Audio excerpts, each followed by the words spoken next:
ምእመናን አትፍሩ፣ አትሸበሩ፣ አትደንግጡ። ሌሊቱ አልፎ ቀን ይመጣል። ክረምቱ አልፎ በጋ ይመጣል። ሐዘኑ አልፎ ደስታ ይመጣል። ኪሳራው አልፎ ትርፍ ይመጣል። ሞቱ አቁሞ ሕይወት ይመጣል። መቃብር ተዘግቶ ትንሣኤ ይታወጃል።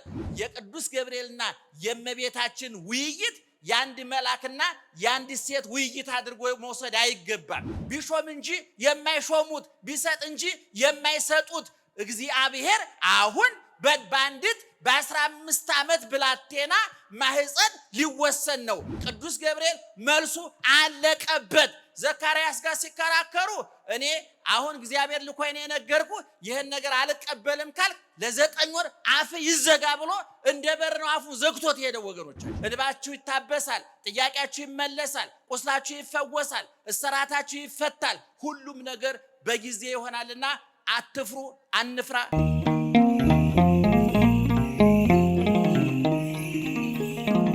እኔ በማሳጠር ተባበራችኋለሁ። እናንተ ለ13 ደቂቃ ያህል ጆሮአችሁን ክፈቱ። ጊዜውን አሳጥራለሁ። በስመ አብ በሉ አንድ ላይ። በስመ አብ ወወልድ ወመንፈስ ቅዱስ አሃዱ አምላክ አሜን። ክቡራን ቀደም ሲል ያስተማሩን መምህራችን ቀደም ሲል የዘመራችሁልን ሁለቱ ወንድሞቻችን እግዚአብሔርን ብላችሁ ይቅርታውን ቸርነቱን አምናችሁ ከቅድስት ድንግል እናቱና ከቅዱሳን ባለሟሎቹ የሚገኘውን ጥበቃና ምልጃ ተስፋ አድርጋችሁ በዚህ ቦታ የተገኛችሁ ወገኖቻችን እንዴት ዋላችሁ?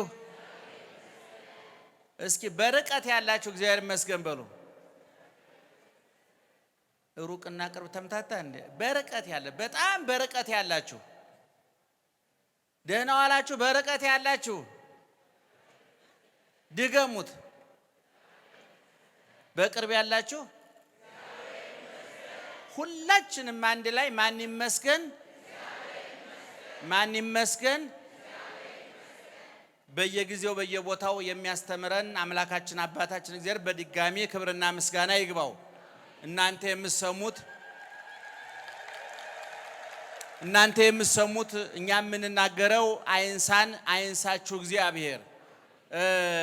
በጣም አጭር ነገር ለመናገር እንደምታውቁት ነገ ታላቁ መልአክ ቅዱስ ገብርኤል የሚታሰብበት ቀን ነው። እንዲህ አይነት በዓላት ስናከብር ዋናው የምስጋናውን አይነታ የሚጠጣው እፍታውን የሚበላው የምስጋና ውሃ ልክና መሰረት መደምደሚያና ጉልላት ትናንት ንጉሥ የነበረ ዛሬም መንግስቱ ያልተሻረ ለዘላለም በመንግስቱ ሽረት በባህሪው ልፈት የሌለበት ቅድመ ዓለም ንጉሥ የነበረ በዘመናት መካከል ንጉሥ የሆነ ዘመንንም አሳልፎ ንጉሥ የሚሆን በጊዜ በቦታ በሁኔታ የማይለወጥ ፍቅሩ የማይቀዘቅዝ ጥላቻ ፍቅሩን የማይቀላቀልበት ትናንት የወደደን አሁንም እየወደደን ያለ በጣም በእርግጠኝነት አፋችንን ሞልተን የምንመሰክረው ነገም የሚወደን አባታችንም አምላካችንም እግዚአብሔር ትናንትናም ንጉሥ ነው ይነግሳል፣ ዛሬም ንጉሥ ነው ይነግሳል፣ ለዘላለም ነግሶ ይኖራል። እግዚአብሔር ወዳጆቹ በቤቱ በጊዜው በሁኔታው እንዲሾሙ አድርጓል። የጊዜ ባለቤት እግዚአብሔር ነው። የቦታ ባለቤት እግዚአብሔር ነው። የሁኔታ ባለቤት እግዚአብሔር ነው። ሁኔታውን ለወዳጆቹ፣ ጊዜውን ለወዳጆቹ፣ ቦታውን ለወዳጆቹ አሳልፎ ይሰጣል። የሱ የባህሪ የሆነውን በጸጋ ይሰጣቸዋል። እሱ ከማንም ያልተቀበለው ማንም የማይወስድበት የባህሪ ክብሩን ሲያጠፉ የሚወሰድባቸው ሲያለሙ የሚጨመርላቸው ክብሩን ይሰጣቸዋል። ኦርቶዶክሳዊ ተዋሕዶ ቤተክርስቲያን ወር በገባ 19ኛውን ቀን ለቅዱስ ገብርኤል መታሰቢያ ታደርጋለች። የሐምሌና የታኅሳሱ ደግሞ ዓመታዊ በዓል ነው። እንግዲህ ቅዱስ ገብርኤል ከሚደነቅባቸው ከሚወደድባቸው መካከል አንዱ ለእመቤታችን ብስራት ይዞ መምጣቱ ነው። በዚህ በሉቃስ ወንጌል ምዕራፍ 1 ከቁጥር 26 ጀምሮ ስታነቡ ወንጌላዊ ሉቃስ ሐዲስ ኪዳን ምን ማለት እንደሆነ የት እንደተጀመረ ማን እንደጀመረው መነሻ ሐሳቡን ስረ ነገሩን በሚገባ ጽፎልናል። እንደምታውቁት እመቤታችን በቤተ መቅደስ ነው ያደገችው። ቤተሰብ አታውቅም። አባቷም እናቷም አሳዳጊዋም እግዚአብሔር ነው። በ3 ዓመቷ ቤተ መቅደስ ገብታ 12 ዓመት በቤተ መቅደስ ቆይታ በ15 ዓመቷ ቅዱስ ገብርኤል ሊያበስራት እንደመጣ ታውቃላችሁ። መልአኩ በስድስተኛ ወር ነው የሚለው። ኤልሳቤጥ በጸነሰች በስድስተኛ ወር። ኤልሳቤጥ በ90 ዓመቷ ነው የጸነሰችው። ምናልባት በሰብአዊ አስተሳሰብ፣ በሳይንሳዊ መመዘኛ፣ በተፈጥሯዊ ሕግ ሊደረግ የማይችል ሊፈጸም የማይችል ሙቀት ልምላሜ ከተለያት በኋላ ነገሮች ሁሉ አክትመዋል አብቅተዋል ተብሎ እንኳን ሌላው ራሷ በራሷ ተስፋ ቆርጣ ባሏ በሷ ቆርጦ ሚስቴ ሙቀት ልምላሜ ተለይቷታል፣ የሴትነት ወጉ ቀርቶባታል፣ ስለዚህ መጽነስ አትችልም ብሎ ባሏ በሷ ተስፋ ቆርጦ የተከራከረባት እሷን በራሷ ተስፋ ቆርጣ አለቀልኝ አበቃልኝ አለችው። ኤልሳቤጥ በ90 ዓመቷ ጸንሳ ጽንሴን ለማንም አልናገርም፣ አሁን ብናገር ማን ያምነኛል? የበላችው ነገር ቢኖር እንጂ ጸንሳ ነው ብሎ የሚያምነኝ የለም ብላ እሷና ቅዱስ ገብርኤል እግዚአብሔር የሚያውቁት ምስጢር ነበረ፣ ለ5 ወር የተሰወረ። በስድስተኛ ወር ቅዱስ ገብርኤል ወደ እመቤታችን መጥቶ ሊያበስራት ሲመጣ በስድስተኛ ወር ነው የሚለው። በስድስተኛ ወር መልአኩ ገብርኤል ናዝሬት በገሊላ ውስጥ ወዳለች ናዝሬት ወደምትባል ትንሽዬ ከተማ ተልኮ መጣ። የእመቤታችን ስም ተጠቅሷል። የጠባቂዋ የዮሴፍ ስም ተጠቅሷል። ባጭሩ መልአኩ መጥቶ ማርያም ሆይ በሉ እስኪ፣ ኧረ ጮክ ብላችሁ አትፍሪ። ማን ሆይ ምን አትበይ? አትፍሪ። እስመ ረከብኪ ሞገሰ በኀበ እግዚአብሔር፣ በእግዚአብሔር ዘንድ ባለሟልነትን አግኝተሻልና። ላለመፍራቷ ምክንያቱ ምን አግኝታለች? በእግዚአብሔር ዘንድ ባለሟልነትን አግኝተሻል ብሎ አበሰራት። እንግዲህ በመካከል ያሉት ክርክሮች እዛ ላይ ተጽፈዋል። ቅድም እንደነገርኳችሁ እመቤታችን ወንድ አታውቅም፣ ድንግል ናት። 15 ዓመቷ ነው። 20 ዓመት ይሆናት 30 ዓመት በድንግልና ኑራ በድንግልና መሞት እግዚአብሔር ማገልገል ነው ውሳኔዋ። እና መልአኩ ትጸንሻለሽ አላት። አስደነገጣት፣ አስበረገጋት። ሁለት ትልልቅ ነገሮች ከሷ በፊት በሷ ጊዜ ከሷ በኋላ ለዘላለም የማይከናወኑ።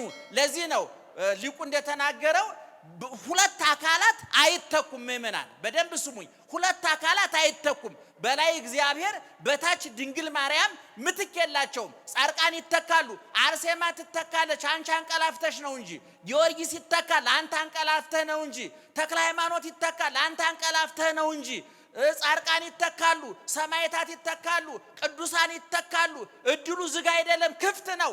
የአብርሃም አምላክ የይስሐቅ አምላክ የያዕቆብ አምላክ ዛሬም አብርሃም ቤት እንደገባው ሳራ ቤት እንደገባው አንተ አንቺ እኔ ቤት ለመግባት ከበር ቆሞ ያንኳኳል። የማይተካው ቅድም እንዳልኳችሁ እግዚአብሔር አይተካም፣ ምትክ አልባ ነው። በአንጻሩ ደግሞ የማትተካው ማናት? ኧረ ንገሩኝ። የማትተካው ማናት? እመቤታችን አትተካም። ምክንያቱም እግዚአብሔር ሁለተኛ ስለማይወለድ ማለት ነው። እና መልአኩ መጥቶ ሲነግራት ሁለት አስደንጋጭ ንግግሮች የተናገራት። ሁለት አንደኛ ለመውለድ ባል ያስፈልጋል፣ ሚስት ያስፈልጋል። መውለድ ማለት የሁለት ተቃራኒ ጾታዎች የመንፈስ የሐሳብ የስሜት ውህደት ያስፈልጋል። ከወንዱ ዘር ያስፈልጋል፣ ከሴቷ ማህፀን ያስፈልጋል። በሁለቱ ጥምረት ነው ሰው የሚገኘው። ሁለተኛ ይወለዳል የተባለው እግዚአብሔር ነው። በድንግልና መውለድ አንድ ዱብዳ ነው ለእመቤታችን ደግሞ ለመላው ዓለም ለዓለም በጠቅላላ። ሁለተኛ የሚወለደው ማን ነው? እግዚአብሔር ነው። ይሄንን አሚን ብሎ ለመቀበል ከባድ ነው ምእመናን። ስለዚህ እመቤታችን አልተቀበለችም። ሔዋን ከገነት ያስባረረችን በዚህ በመደንገጧ ነው። የምድርና የሰማይ ንግሥት ሆይ ሰላም ላንቺ ይሁን ብሎ እጅ ሲነሳ ሰይጣን ኪዳነ ወልድ ክፍለ መዝገበ ቃላት ላይ ምን ማለት ደስ ፈቀረ ነው እንዴ አለች። እመቤታችን ትጸንሻለሽ፣ ተወልጃለሽ፣ የምትወልጂውም ስሙን ኢየሱስ ትይዋለሽ፣ እሱም የእግዚአብሔር ልጅ ይባላል። አምላኩ አባቱ የዳዊትን ዙፋን ያወርሰዋል፣ ለያዕቆብ ቤት ለዘላለም ይነግሳል፣ ለመንግስቱ ፍጻሜ የለውም ብሎ ነገራት። እፎኑ ይከውነኒ እንዘ ይአምር ብሴ፣ ወንድ ሳላውቅ ይሄ እንዴት ይደረግልኛል ብላ ተከራከረች። ቅድም ነግሬያቸዋለሁ። ሁለት አዳዲስ ነገሮች ናቸው የተነገሩት። አንደኛ በምን መውለድ? ጮክ ብላችሁ ንገሩ። በምን መውለድ? በድንግልና መውለድ። ሁለተኛ ማን ነው የሚወለደው? እግዚአብሔር ነው። እግዚአብሔር ቅድመ ዓለም የነበረ የማይሾም የማይሻር የማይወጣ የማይወርድ የማይቀንስ የማይጨምር ሿሚ ሰጭ የሌለው ሰጭ እንጂ የማይቀበል የሚሾም እንጂ የማይሾሙት ከፍ የሚያደርግ እንጂ ከፍ የማያደርጉት ዓለም ሳይፈጠር ንጉስ ነበር የተባለው። እግዚአብሔር ነው ሊወለድ ያለው። ሰማይ ዙፋኑ ምድር የእግሩ መረገጫ የሆነችለት በነጩ ዙፋን ላይ ተቀምጦ ለዘላለም የነገሰው በኖህ ጊዜ ፍል ውሃ ያዘነበው በሰዶም በገሞራ እሳት ያዘነበው ፈርዖንን ከነሰራዊቱ በኤርትራ ባህር ያሰጠመው የኢያሪኮን ግንብ በዝማሬ ያፈረሰው ለዳንኤል አንበሳ ያሰገደው ለናናንያ ለናዛሪያ እሳት ያበረደው ለነ ኤልያስ ሰማይ የለጎመው እሳት ያዘነመው ያ ኃያሉ እግዚአብሔር ረቂቅ ነው የተባለው ስውር ነው የተባለው መኖሪያውን ጨለማ ያደርጋል ተብሎ የተነገረለት የማይመረመር የማይታወቅ ቢመረምር እንጂ የማይመረምሩት ቢያራቅቅ እንጂ የማይራቀቁበት ቢሾም እንጂ የማይሾሙት ቢሰጥ እንጂ የማይሰጡት እግዚአብሔር አሁን በአንዲት በ15 ዓመት ብላቴና ማህፀን ሊወሰን ነው። ሰማይ ዙፋኑ ምድር የእግሩ መረገጫ የሆነችለት እግዚአብሔር አሁን በ3 ክንድ ከስንዝር ትንሽዬ ወጣት ሕፃን የ15 ዓመት ብላቴና ማህፀን ሊወሰን ነው። ይሄ ድንቅ ነው። ይሄ ተአምር ነው። ይሄ አልነበረም በፊት በሷ ጊዜም ከሷ ውጭ አልተደረገም። ከዛ በኋላ ለዘላለም አይደገምም። ከዛ በኋላ እንግዲህ ክርክር ተደረገ። እመቤታችን ገትራ ተከራከረች። እውነቱን ለመናገር ቅዱስ ገብርኤል መልሱ አለቀበት። ዘካርያስ ጋር ሲከራከሩ እኔ አሁን እግዚአብሔር ልኮኝ ነው የነገርኩ ይሄን ነገር አልቀበልም ካል ለ9 ወር አፍ ይዘጋ ብሎ እንደ በር ነው አፉን ዘግቶት ሄደ ወገኖቻችን። እመቤታችን ግን አላደረገም። ምክንያቱም እመቤታችን ምክንያታዊት ናት። አንደኛ በድንግልና መውለድ አልተደረገም ከሷ በፊት። ሁለተኛ እግዚአብሔርን የወለደ የለም ከሷ በፊት። ዘካርያስ ግን ሳራ በ90 ዓመቷ እንደወለደች አብርሃም በ100 ዓመቱ እንደወለደ መጽሐፉ ሲተርክ የነበረ ካህን ነው። ሳያስተውል ቀርቶ ነው። አዲስ ነገር አልነበረም የዘካርያስና የኤልሳቤጥ። የእመቤታችን ግን አዲስ ስለነበረ መልአኩ ምን አለ?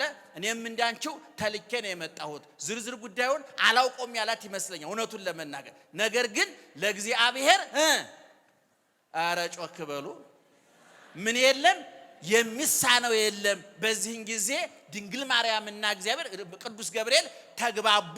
እሱም እግዚአብሔርን ያውቀዋል፣ እሷም እግዚአብሔርን ታውቀዋለች። ለእግዚአብሔር የሚሳነው ነገር አለ? የለም። ስለዚህ ምን አለች? ነየ አመተ እግዚአብሔር ይኩነኒ በከመ ትቤለኒ፣ እነሆ የእግዚአብሔር ባሪያ በፊትህ አለሁኝ፣ እንደ